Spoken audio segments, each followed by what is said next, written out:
ಅಧಿಕಾರಿಯ CCTV hard disk ಅನ್ನ ವಶಕ್ಕೆ ಪಡೆದಿದ್ದಾರೆ ಅನ್ನೋದು ಗೊತ್ತಾಗ್ತಾ ಇದೆ. ಉಜಿರೆಯ ನಿವಾಸದಲ್ಲಿ ಸಿಸಿಟಿವಿ ಹಾರ್ಡ್ ಡಿಸ್ಕ್ ಅನ್ನ ವಶಕ್ಕೆ ಪಡೆದುಕೊಳ್ಳಲಾಗಿದೆ. ಈಗಾಗಲೇ ತಿಮ್ರೋಡಿ ಮನೆಯಲ್ಲಿ ಸತತವಾಗಿ 1.5 ಗಂಟೆಯಿಂದ ನಡೀತಾ ಇರುವಂತಹ ಕಾರ್ಯಾಚರಣೆ, ಶೋಧ ಕಾರ್ಯ. ಉಜಿರೆ ನಿವಾಸದಲ್ಲಿ ಇರುವಂತಹ ಸಿಸಿಟಿವಿ ಹಾರ್ಡ್ ಡಿಸ್ಕ್ ಅನ್ನ ವಶಕ್ಕೆ ಪಡ್ಕೊಂಡಿದ್ದಾರೆ ಎಸ್ಐಟಿ. ತಿಮ್ರೋಡಿ ನಿವಾಸಕ್ಕೆ ಯಾರೆಲ್ಲ ಬಂದು ಹೋಗ್ತಾ ಇದ್ರು ಅನ್ನೋದು ಇದರಿಂದ ಗೊತ್ತಾಗುತ್ತೆ.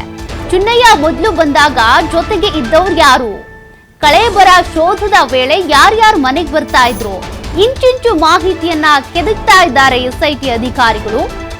ಸದ್ಯ ಹಾರ್ಡ್ ಡಿಸ್ಕ್ ಅನ್ನ ವಶಕ್ಕೆ ಪಡ್ಕೊಂಡಿದ್ದಾರೆ. ಈಗಾಗಲೇ ಮೊಬೈಲ್ ಫೋನ್ ಹಾಗೂ ಚುನ್ನಯ್ಯನಿಗೆ ಸಂಬಂಧಪಟ್ಟ ವಸ್ತುಗಳು, ದಾಖಲೆಗಳು, ಆತನ ಒಂದು ಮೊಬೈಲ್ ಕೂಡ ಅಲ್ಲಿ ಪತ್ತೆಯಾಗಿದೆ. ಎಲ್ಲವನ್ನ ವಶಕ್ಕೆ ಪಡೆದಿದ್ದಾರೆ ಎಸ್ಐಟಿ ಟೀಮ್.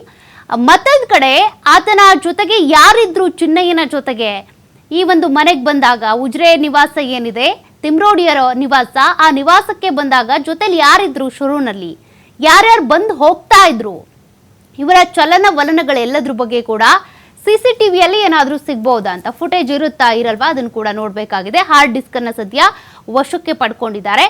ಮತ್ತೊಂದು ಕಡೆ ಈತ ಎಲ್ಲೆಲ್ಲಿ ಹೋಗ್ತಾ ಇದ್ದ, ಎಲ್ಲೆಲ್ಲಿ ಬರ್ತಾ ಇದ್ದ, ಅದೆಲ್ಲದ್ರ ಬಗ್ಗೆ ಕೂಡ ಮಾಹಿತಿ ಕಲೆ ಹಾಕ್ತಿದ್ದಾರೆ ಅಧಿಕಾರಿಗಳು.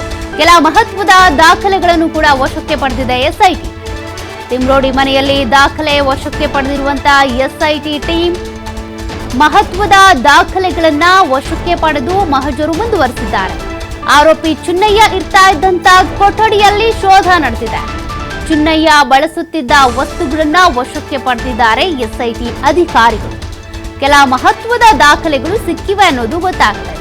ಅದೇನ್ ದಾಖಲೆ, ಅದರಲ್ಲಿ ಏನಿದೆ ಅದೆಲ್ಲವೂ ಕೂಡ ತದನಂತರ ತಿಳಿಯುತ್ತೆ. ಸದ್ಯ ಅಲ್ಲಿರುವಂತಹ ದಾಖಲೆಗಳಿರಬಹುದು, ಮೊಬೈಲ್ ಫೋನ್, ಬಟ್ಟೆ ಬರೆ, ಆತ ಬಳಸ್ತಾ ಇದ್ದಂತ ಎಲ್ಲಾ ವಸ್ತುಗಳನ್ನು ಕೂಡ ಈಗಾಗಲೇ ವಶಕ್ಕೆ ಪಡ್ಕೊಳ್ಳಲಾಗಿದೆ. ತಿಮ್ರೋಡಿ ಅವರ ನಿವಾಸದಲ್ಲೇ ಈತ ಇರ್ತಾ ಇದ್ದಿದ್ದು ಚುನ್ನಯ್ಯ. ಜೊತೆಗೆ ಈ ತಲೆಬುರುಡೆಯನ್ನ ಎಲ್ಲಿಂದ ತೆಗೆದುಕೊಂಡು ಬಂದ್ರು, ಅವ್ರ ಜೊತೆಗೆ ಇದ್ದಿದ್ಯಾರು, ಇನ್ನು ಯಾರ್ಯಾರು ಮನೆಗೆ ಬರ್ತಾ ಇದ್ರು, ಹೋಗ್ತಾ ಇದ್ರು, ಆತನನ್ನ ಬಹಳ ಗೌಪ್ಯವಾಗಿ ಕಾಪಾಡಿಕೊಳ್ಳಲಾಗ್ತಾ ಇತ್ತು. ಆತನನ್ನ ಆ ಊರಿನ ಗ್ರಾಮಸ್ಥರು ಯಾರೂ ಕೂಡ ಮೀಟ್ ಮಾಡಿಲ್ಲ, ಮಾತನಾಡಿಲ್ಲ ಅಂತ ಈಗಾಗಲೇ ನಮ್ಮ ಪ್ರತಿನಿಧಿ ಹೇಳ್ತಾ ಇದ್ದಾರೆ. ಅಂದ್ರೆ ಆತ ತನಿಖೆ ಮುಗಿಸ್ಕೊಂಡು ನೇರವಾಗಿ ತಿಮ್ರೋಡಿಯವರ ಮನೆಗೆ ಬರ್ತಾ ಇದ್ದ, ಅಲ್ಲೇ ಇರ್ತಾ ಇದ್ದ. ಆಗ ಆತನನ್ನ ಭೇಟಿ ಆಗೋದಕ್ಕೆ ಯಾರು ಬರ್ತಾ ಇದ್ರು, ಈ ಎಲ್ಲ ಕತೆಗಳನ್ನ ಹೆಣದ್ರಲ್ವಾ.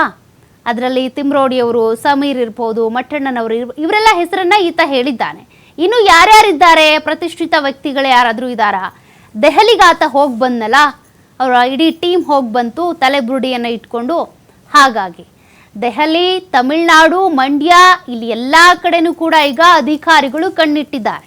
ಸದ್ಯ ಉಜಿರೆ ನಿವಾಸದಲ್ಲಿ, ತಿಮ್ರೋಡಿ ಅವರ ನಿವಾಸ, ಅವರ ಅಣ್ಣ ಮೋಹನ್ ಕುಮಾರ್ ಶೆಟ್ಟಿ ಅವರ ನಿವಾಸ, ಎರಡೂ ಕಡೆನೂ ಕೂಡ ಶೋಧ ಕಾರ್ಯ ಮಾಡ್ತಾ ಇದ್ದಾರೆ. ಅಲ್ಲಿಗೆ ಒಂದಂತೂ ಕನ್ಫರ್ಮ್ ಆಗಿದೆ, ಚುನ್ನಯ್ಯ ತಿಮ್ರೋಡಿ ಅವರ ನಿವಾಸದಲ್ಲಿ ಇದ್ದಿದ್ದು ನಿಜ ಅಂತ. ಈಗ ತಿಮ್ರೋಡಿ ಅವರ ಮೊಬೈಲನ್ನು ವಶಕ್ಕೆ ಪಡೆದಿದ್ದಾರೆ. ತಿಮ್ರೋಡಿ ಅವರ ಮನೆಯಲ್ಲಿ ಇರ್ತಾ ಇದ್ದಂತ ಚುನ್ನಯ್ಯನ ಫೋನನ್ನು ಕೂಡ ವಶಕ್ಕೆ ಪಡ್ಕೊಂಡಿದ್ದಾರೆ. ಕೆಲ ದಾಖಲೆಗಳು ಕೂಡ ಸಿಕ್ಕಿದೆಯಂತೆ. ನೋಡೋಣ ಆ ದಾಖಲೆಗಳಲ್ಲಿ ಏನಿರಬಹುದು ಅಂತ. ಫೋನ್ನಿಂದ ಏನು ಗೊತ್ತಾಗುತ್ತೆ, ಫೋಟೋಸ್ ಸಿಗ್ಬಹುದು, ಕೆಲವೊಂದು ಟ್ರಾನ್ಸಾಕ್ಷನ್ಗೆ ಸಂಬಂಧಪಟ್ಟಂತೆ ಡೀಟೇಲ್ಸ್ ಸಿಗ್ಬಹುದು, ವಿಡಿಯೋಸ್ಗಳು ಸಿಗಬಹುದು, ಯಾರ್ಯಾರ ಜೊತೆಗೆ ಮಾತನಾಡಿದ್ರು ಆ ಕಾಂಟ್ಯಾಕ್ಟ್ಗಳು ಸಿಗಬಹುದು.